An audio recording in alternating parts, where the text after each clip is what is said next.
VGK's Aiden Hill is the NHL's third star of the week. He's been in his zone of late. We talk about his performances next, right here on Locked On Golden Knights.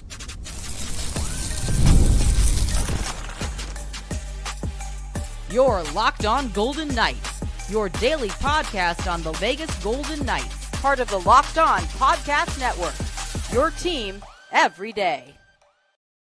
Hi again, everyone. Tony Cardasco, Chris Golick from Las Vegas. Thanks for making us your first listen every day. Find us wherever you get your podcast. Please make sure to subscribe to our Locked On Golden Knights YouTube channel. We are brought to you today by FanDuel. FanDuel is America's #1 sportsbook. So first off, let's apologize for yesterday's system-wide blackout and outage yesterday, and we were not able to bring you a show, so we do apologize on behalf of our entire network. So I wanted to start off there, right? An outage. Some people said they enjoyed the show because it was only the commercials, they couldn't hear me. For me. Oh well, yes, of course, but mostly me. So Aiden Hill, as we said of late, he's been playing very well, and he has stopped nearly every shot that he has faced. In fact, it was, 66 of his last 68 shots that he has stopped, and he was named this week the #3 star. The NHL naming him as the #3 star. He was 2-0 this week. He had 1 goal against, a .971 save percentage, and he also posted a shutout. What's he been doing differently this year? I think he's getting comfortable with his situation. It's clear when he came into the season that something was different. He wasn't selling out as much for shots, and just his movements were, I don't know if robotic is the terminology, but you didn't see as much mobility.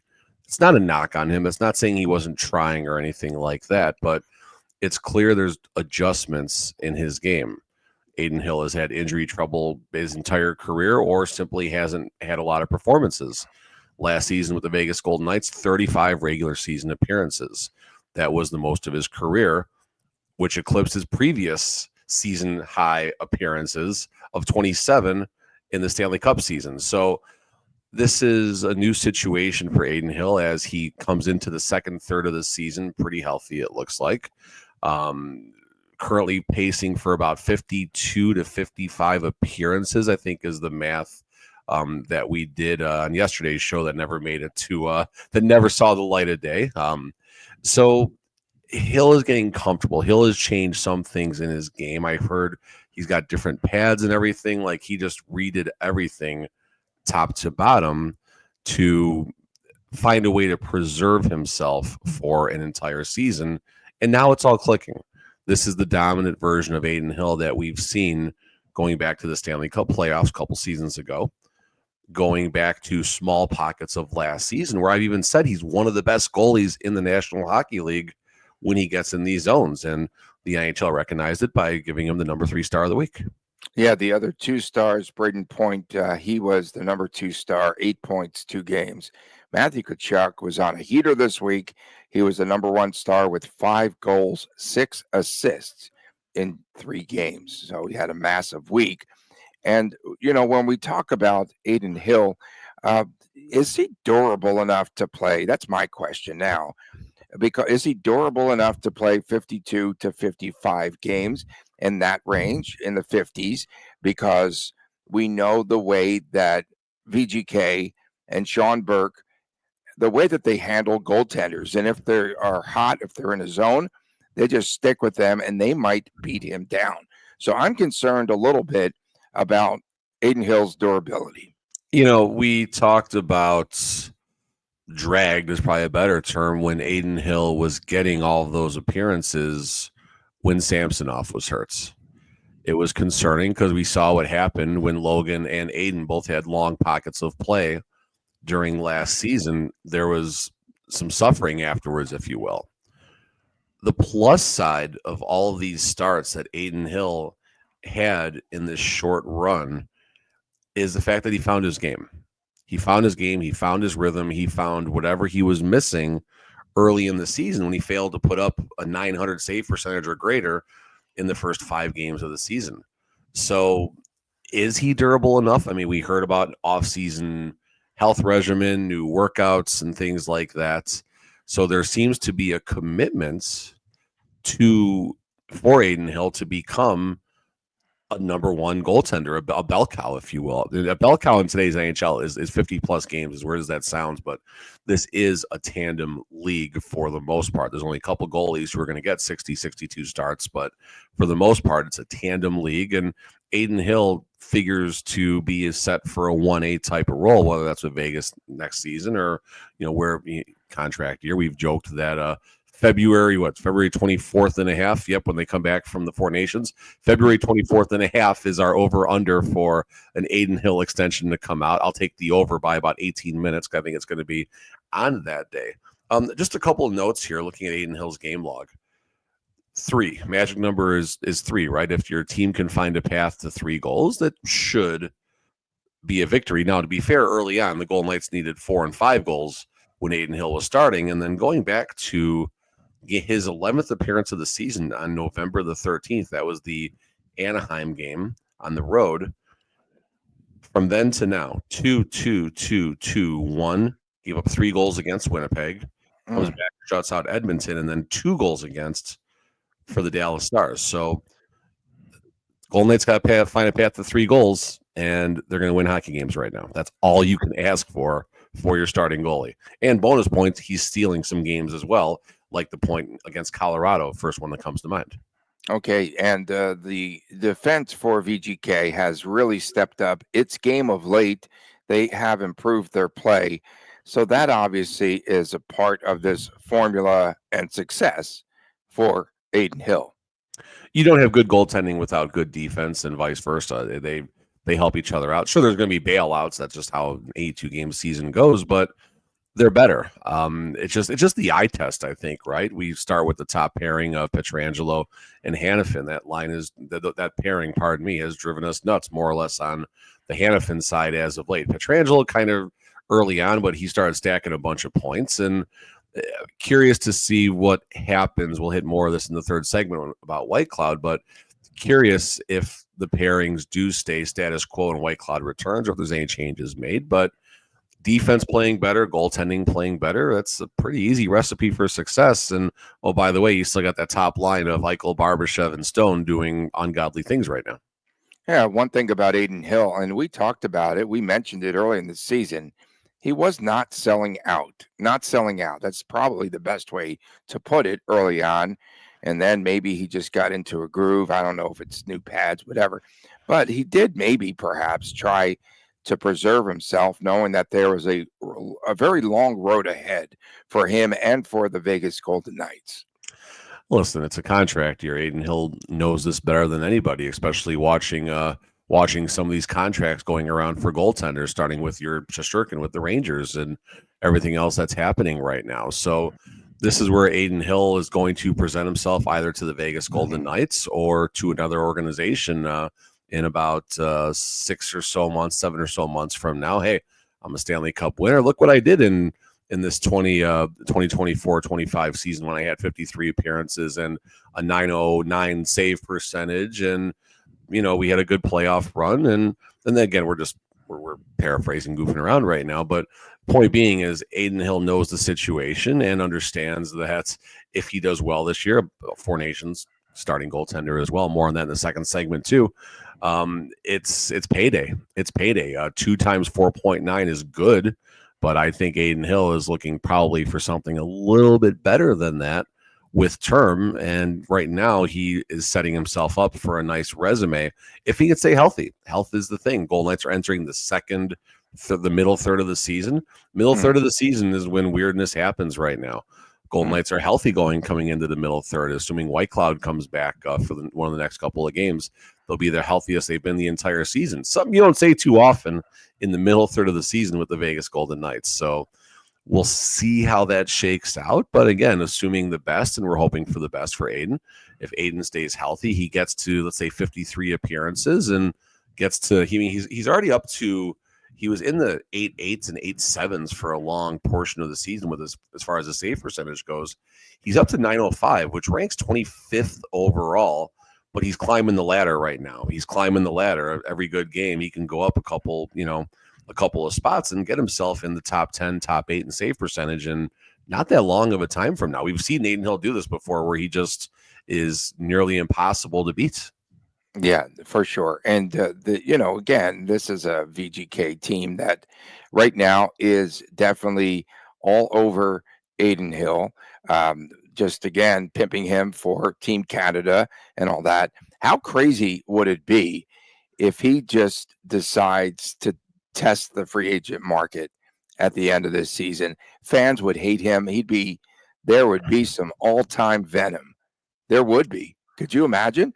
I mean, even if he's looking to better himself, because VGK is not going to put that magic number of 7 on the table.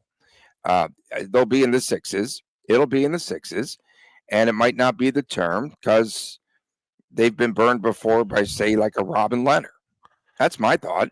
So interesting interview from Bill Foley recently. It was on Vegas PBS, if I'm not mistaken. It was on PBS, yes. A couple of fans actually sent me that, so that's pretty cool. Yeah, I watched bits and pieces of it, but talking about, to this day, Foley is still bothered by how things went down with Marc-Andre Fleury. Felt they should have kept him and maybe gone, his words, maybe a different path with Robin Leonard, maybe a different path. That was an interesting way to put it. Of course, they didn't have the magic 8-ball that would have explained what happened with Robin down the line. So you wonder with Aiden Hill which way that's going to go. Are they going to view it? And again, this is an honest question. I know people aren't going to like this, but are they going to view Aiden Hill as the Marc-Andre Fleury? Find a way to hold him. This is the guy. Or do they explore a different path because of what he's going to want? You saw what happened last year in free agency. And if Aiden Hill, if Aiden Hill gets 53 games and gets to, let's say, 910, 912 save percentage with good metrics otherwise, then yeah, $7 million, that's about my comfort zone. If he wants to get higher than that, and let's say he goes and crushes with Team Canada and the Four Nations, and VGK wins the cup again, Tony. VGK wins the cup again. Let's just go all in here for a minute. Is Aiden Hill going to get an $8 million contract with the $8 million AAV with Vegas? That's just, these are a lot of good questions right now. And don't get me wrong. I hope, as a supporter of the team, as a podcaster, as a fan, I hope we're talking about a team that's enjoying another Stanley Cup championship a few months from now. Something that you and I thought wasn't even on the table maybe 3 weeks ago. Coming up next, there's been a lot of noise around Logan Thompson snub from Team Canada. We get into that. It's getting spicy around here. After this, on Locked On Golden Knights. PrizePicks, the best place to get real money sports action. Over 10 million members, billions of dollars in awarded winnings. PrizePicks has made daily fantasy sports more accessible to all. You more or less just pick at least 2 players for a shot to win up to 100 times your cash. Run your game all season long on PrizePicks. It's the best place to get real money for sure, as you can join over 10 million users and sign up today because they invented a lot of new things, new to the industry. The flex play is something you probably have not seen before. It means that you can still cash out if your lineup isn't perfect. You can double your money even if one of your picks does not hit. They put their members first. We've told you about withdrawals. They are fast, secure, and safe. PrizePicks also offers the weekly promotions that can lead to the big payouts like Taco Tuesday. Each Tuesday, PrizePicks discounts select player projections up to 25% to provide even more value for your lineups. It's the best way to get real money, and you can do that fast this season. Again, download the app today. Use that promo code LOCKEDONNHL. You will receive $50 instantly when you play just $5. Again, that is PrizePick. Use the promo code LOCKEDONNHL. You'll get $50 instantly when you play just $5. PrizePicks. Back on this edition of Locked On Golden Knights, Tony Cardasco and Chris Golick from Las Vegas. Thanks for making us your first listen every day. And of course, on Fridays, it is WTF. Saturdays, it is sometimes the Chris Jr. Show. Logan Thompson snubbed by Team Canada, that we know. And he's snubbed for the upcoming Four Nations face-off. You have to also point out that this is important. Of course, you're going to play for pride. You're going to play for your country, but also an opportunity, if you do very well, to play for Team Canada in the Olympics, right? When the NHL returns to Olympic play. So it's a big deal. It really is. Now, there's just been a lot of talk around this. And first, we wanted to talk about Elliotte Friedman on 32 Thoughts. And I wanted to pull up his quote here. It says, "You want to know about my theory on Logan Thompson? He didn't like playing behind Aiden Hill before, so Team Canada wasn't dealing with that dynamic." It's a pretty interesting quote there because it basically says that Logan Thompson is the malcontent. That's how they're positioning him. Where is this coming from? So let's talk about a couple things here. Number one, why are we talking about this topic? And it's because it's not just about Logan Thompson. I know people are getting tired of us talking about Logan. And that's fair. He's not a Golden Knight anymore. He's a Capital. But this is an Adin Hill, Logan Thompson narrative right now. That's why it is a subject of today's show. And, well, not a lot else to talk about right now. VGK doesn't play until tomorrow night. So we got that going for us. Number two thing I want to point out, when Elliotte Friedman's talking, it's not, yes, in his art, in this situation, he says theory, he says perspective.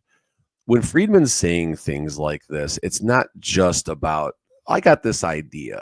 No.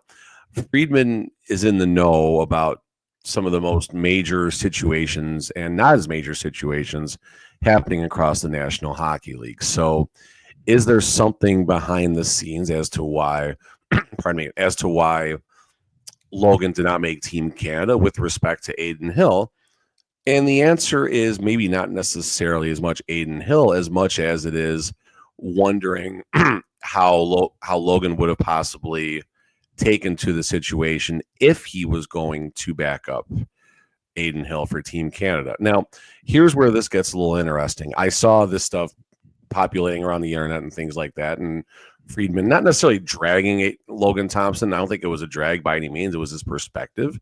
But I wanted to reach out to Logan and be like, hey, you need a heads up about this. So I did get a quote from Logan, and here's what it read. "Like any player, I wish I would have made Team Canada, and I wish the goalies well. At no point was I approached by Team Canada to discuss my potential role." That's key right there. I'm not mad or upset with the choices that were made. That was from Logan Thompson to our show. So the key part of this statement, at no point was I approached by Team Canada to discuss my potential role. So that right there, why are there concerns about his role? Why do people think that Logan Thompson might have an issue? Let's go back to Logan Thompson as a Vegas Golden Knight. He was behind Adin Hill, no doubt about it. But technically, the Stanley Cup season, he was ahead of Adin, but that changed, obviously, when the playoffs came. Logan is still a Stanley Cup champion. He had a great, 6-year career in the system, I think, when you go back to his Silver Knight days and everything. Things were going really well. He was set up to get a new contract sometime between, right now, his contract is up after this season. Unfortunately, things don't work out. He gets pulled from the playoffs when he was doing pretty well. He came in the playoffs as a starting goaltender. And all of a sudden, he asks for a trade. There's a lot of questions about stuff like this, and I get that. Why is a goalie who's got a good role wanting out of Vegas? These are the questions that the Team Canada brass might ask Bruce Cassidy.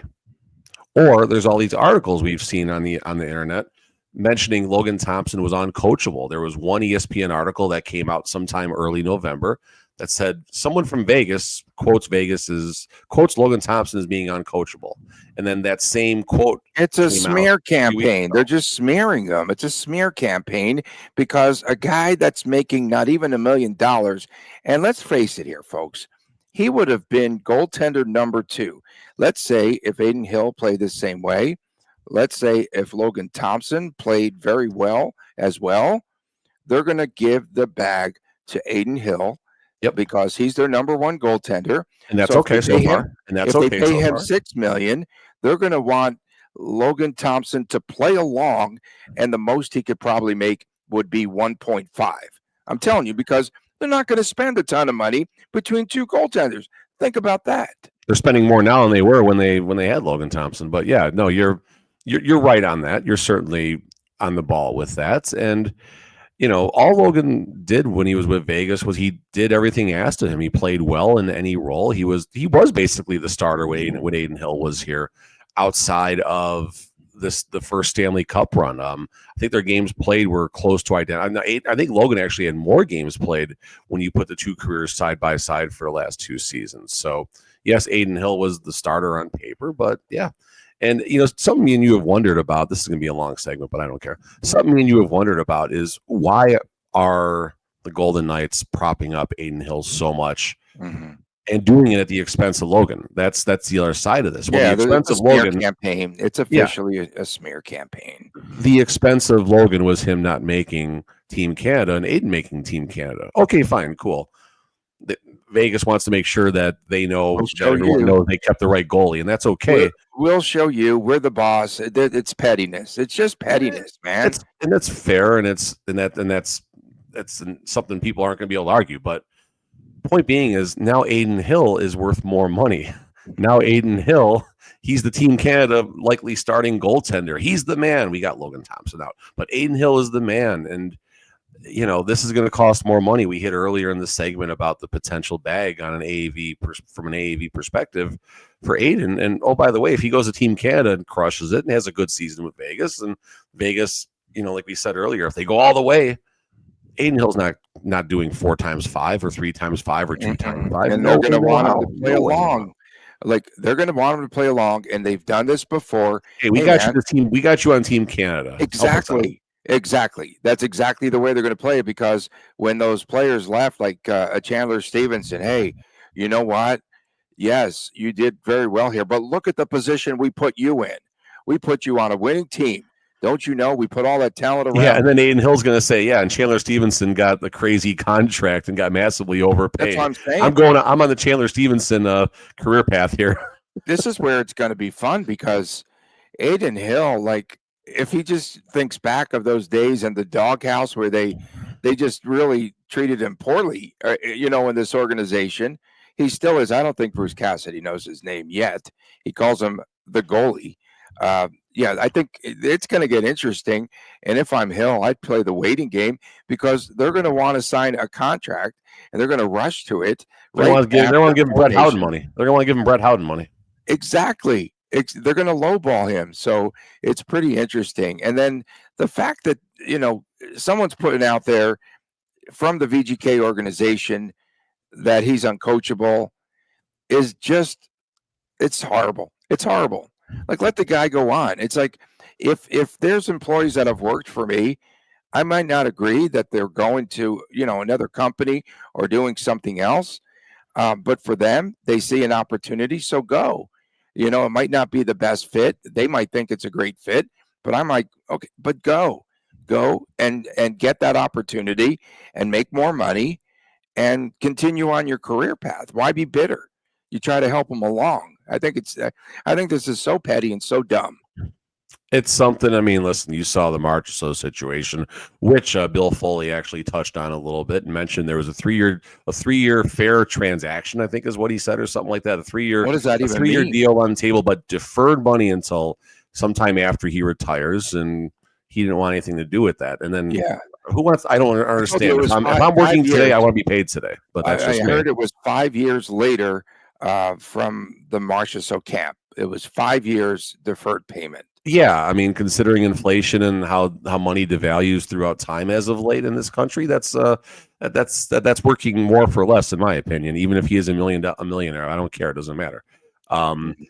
You saw, I mean, the Marc-Andre Fleury situation didn't end well. Robin Leonard, obviously, the team puts things out there to put themselves on a pedestal, and while they are taking shots and belittling and devaluing, in this case, Logan Thompson, I think this is not going to help his next contract by any means. And I think that's why Logan Thompson is making sure to get some quotes out there about this. If you want to get more, some more in-depth stuff here as we're going real long, but the hockey news, a friend of the program, Willie Ramirez got a real good interview from Logan as well from this. Go check that out on the hockey news. And like, Logan's not mad at anybody. I want to make sure we're clear about that. He's not even that pissed off anymore about not making Team Canada, but the fact that there are things most likely coming from Vegas, whether it's Cassidy or people that write articles and think whatever it is, there are things still coming out of Vegas that are knocking Logan Thompson down.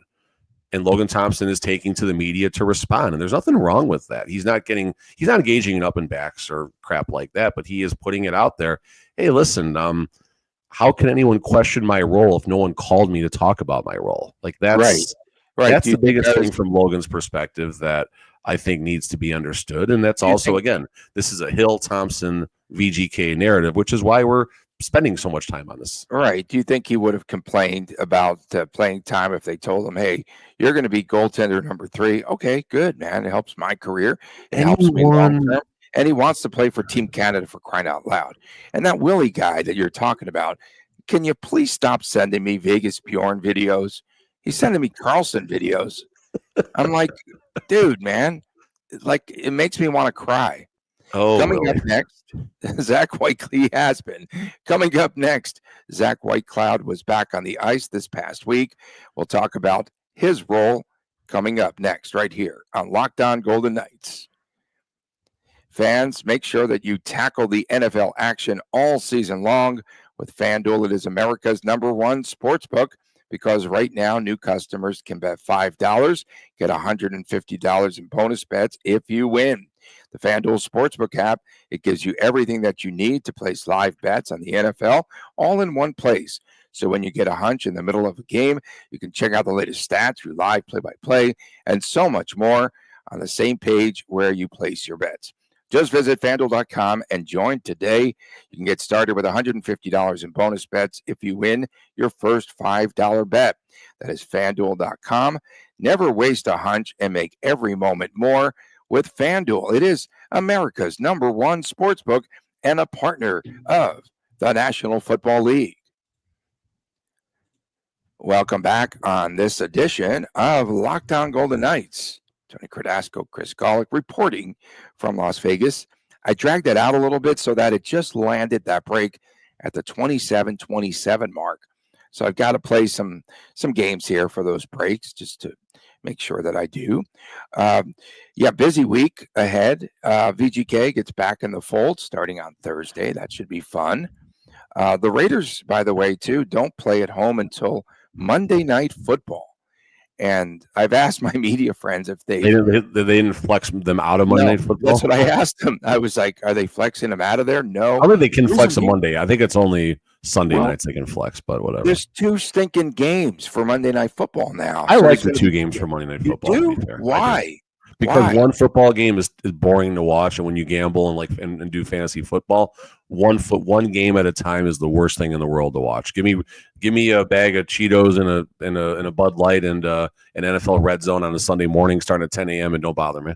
Yeah, just leave me alone. Exactly. So Zach Whitecloud, who has missed 7 games this season, Bruce Cassidy says that he will be, Whitehead will be on this upcoming road trip. Whitecloud. You said Whitehead. Whitecloud. What did I say? You said Whitehead, Tony. Why did I do that? I don't know. You got confused. Pardon me. Whitecloud. Yeah, it's a little foggy around here. No, the fog's not rolling in. But Zach Whitecloud. Yeah. There you go. Okay. He has had some ups and downs this season. 2 points in 21 games. And in fact, on the episode that you didn't hear, I pointed out that his one goal came in the opener against Colorado, this Zach Whitecloud guy. I think I liked our recording yesterday better. That's just me. It was much better. Are you kidding me? Yeah, I think you were swearing. I think you swore. Probably. That's a safe bet. I was thinking about Bud Light and Cheetos. Cheetos. So, I mean, listen, 2 points through 21 games is his worst scoring pace, period, end of story. Now, to be fair, we're talking about someone who's topped out at 19 points and otherwise, 12, 14 points. His job isn't to get points, and that's not why he's not necessarily having a great season because of his low points. Worth pointing out that given VGK's earlier defensive struggles, again, he's missed the last 7 or 8 games, did you say? 7. So he's missed the last 7. The defense has really turned it around the last 4 or 5. Whitecloud was still a +5 through those tough times. So just a reminder that Whitecloud can be a very important part. I mean, you go back to the 20. I know plus minus is a stat we shouldn't even talk about. People don't like it, but no. Like guess what? Guess what? I was doing high school basketball this week, and a former coach who now is like sort of a street agent, was telling me about the importance of plus minus. He really does. He prescribes to it in basketball. Yeah. That's something that really, about 15 years ago, really didn't really become a noticeable stat, if I'm not mistaken, at least in the public eye. So in the 90s, we used to do, these broadcasts, right, and pregame shows for UNLV and postgame shows, and I was still drinking back then, which is not a good thing. But back in the day, I used to always say, why don't they do plus minus for basketball the way they do for hockey? And then it finally came to fruition. But yeah, it's been in the 2000s for sure. But I don't know about, previous to that. Go ahead. Right. No, you're good, dude. So Whitecloud, I go back to the 2020-21 season. Whitecloud, the 2020-21 season. +9 with that team. And then 21-22, that's the year where the Golden Knights missed the playoffs and just real rough stretch run and everything. And Whitecloud was a +21 that season, and then plus 10 in the Stanley Cup year. So you're not going to see a lot of stats from Whitecloud. You're not going to see a lot of things on the post-game report. You're not going to see him get a lot of interviews.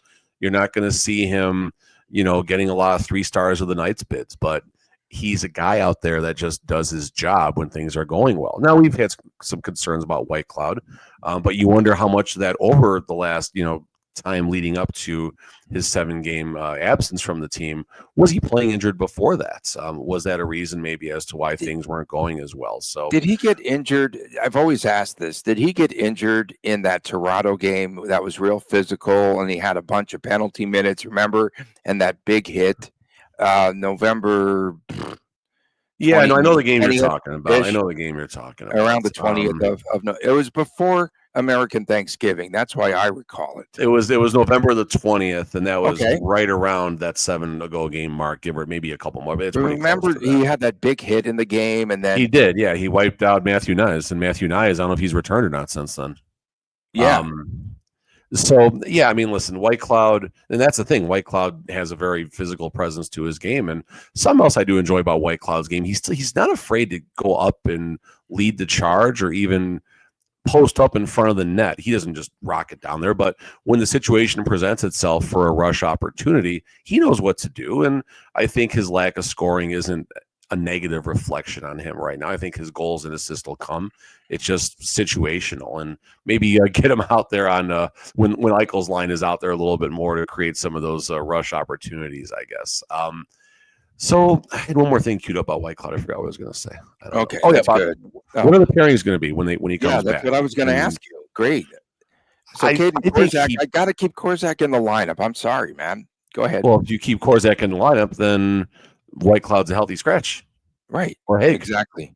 So there's no path to that unless, I mean, depth is good. Maybe there's a trade coming at some point down the line. Who knows? Whitecloud's gone. Huddy's as good as gone. As soon as they stop playing IR games with him, I think he'll be. I have no clue what's up with Hutton, and I understand what you're saying. I understand. You'd have to think that Hague and Whitecloud go back together, McNabb, Theo go back together, and obviously the top pairing of Pietrangelo and Hannafin stays together, and hopefully it works out this time around. They tried an experiment earlier in the year, moving some players around, seeing how it would shake out. Pietrangelo and Theodore at the same time. That was a lot of heartburn meds needed while you were watching those two out there, because all he did is try and score.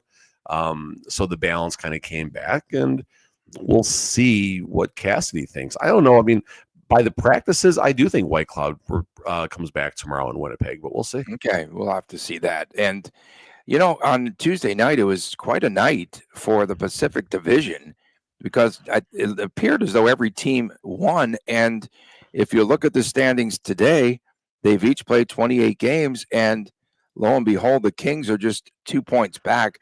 Again, it's like VGK goes on this tear to start the season, but they cannot get that separation. This is shades of like just about every season. And then the Oilers now just 5 back. The Canucks a game in hand, and they are 6 back. The Flames are 6 back. It's starting to really tighten up here. And this is, again, we say this all the time, but an important road trip coming up this upcoming weekend. So we'll keep an eye on everything going on with the VGK. Tomorrow we will also select who will score the 100th goal for the Vegas Golden Knights this season. It's so important. If this Brendan Brisson mini helmet I have, if it had any value, I would give it away to someone that had the right pick. I've been trying to give it away, bro. Okay, we appreciate everyone tuning in. I got shoot off. We're done. We're done. Especially our everydayers. You guys and gals make this show tick, especially the fans that put us in the middle of their playlist with all of those true crime podcasts. Those are my favorites. Of course, don't forget Friday, WTF. We'll have plenty of WTFs this week. Saturday, sometimes it's the Chris and Chris Jr. show from my man, Chris Golick. Getting a little nap. The coffee's empty. Coffee's empty. Too long. Coffee. That's time to go. That's right. That's when we know the show is too long. From my man, Chris Golick, I'm Tony Cardasco from Las Vegas. We'll see you tomorrow right here on Locked On Golden Knights. And please take care. Please.